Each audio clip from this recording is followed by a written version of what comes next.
Welcome to A Course in Miracles, Lesson 37. My holiness blesses the world.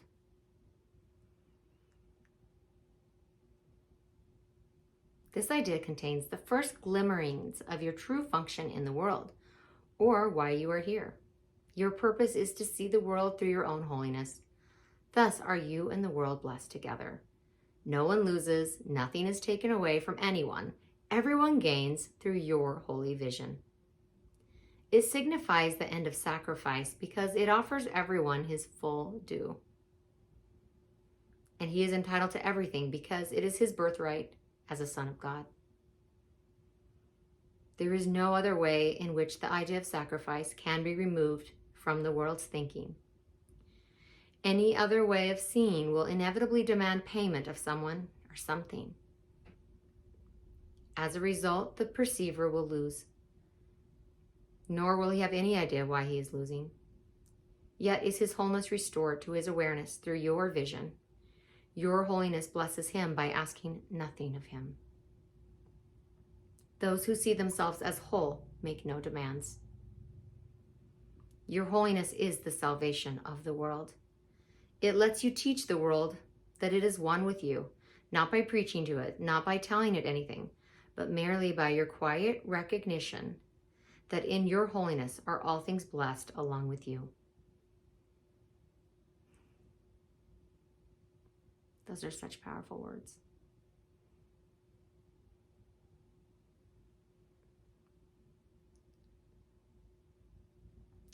Not by preaching, not by telling it, but by your quiet recognition.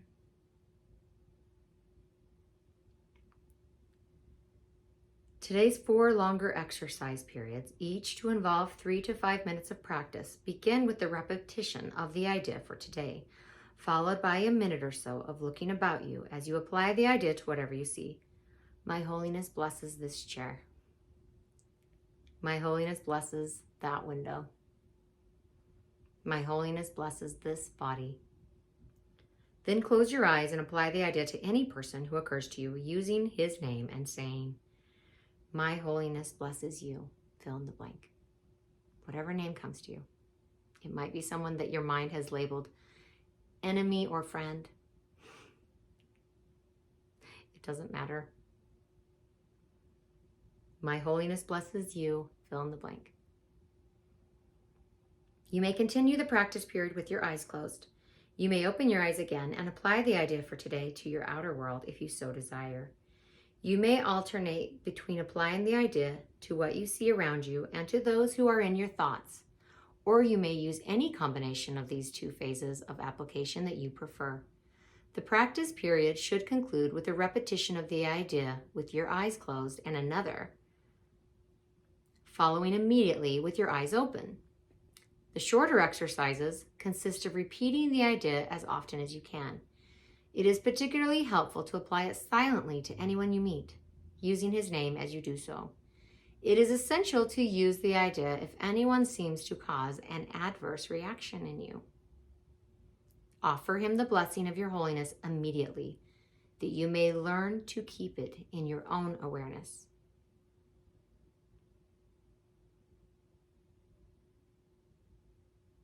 I'm going to share a experience I had that I hope can bring a little deeper clarity for how this can be applied on a personal level and why this is important. Why?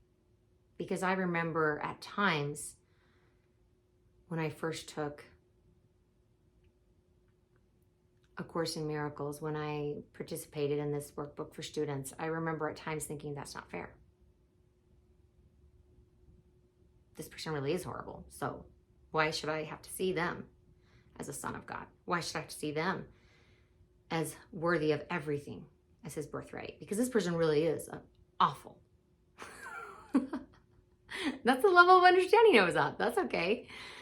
But what Spirit brought to my awareness so clearly in a metaphor, and I'm going to share this metaphor with you, and it was, dear one, if you insist on being a jailer and keeping this person imprisoned in your mind with your judgment,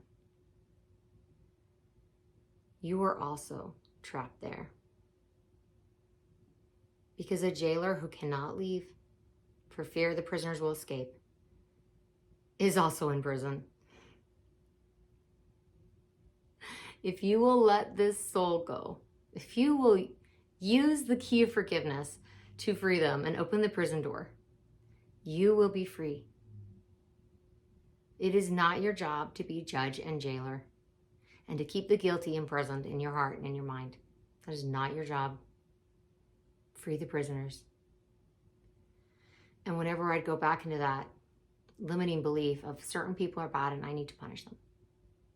Now I'm just punishing them in my mind by judging them. I'm not actually punishing them. And the person I'm really torturing and hurting is myself. I would remind myself, free the prisoners. One, I don't really know everything that's ever happened to them. I don't know why they think the way they do or why they do what they do. And truly, it's none of my business. If they're directly impacting me, then I can discern what wise responses I need to make to protect myself. We operate in this illusion with other souls, and there are times where someone is in a deep state of delusion and they're lost, and there are times where healthy boundaries are appropriate. But even then, it's not through judgment, it's through wisdom. It's through discernment of this is what is right for me. And that does not even require judgment of someone else.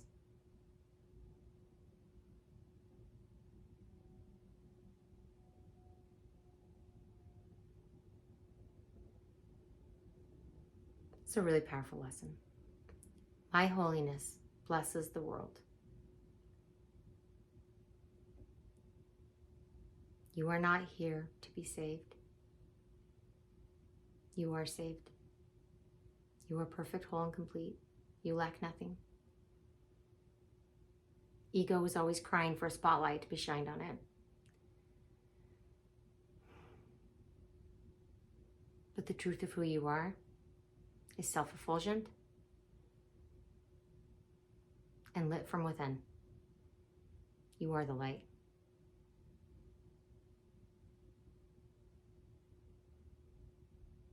I'll see you tomorrow for lesson 38.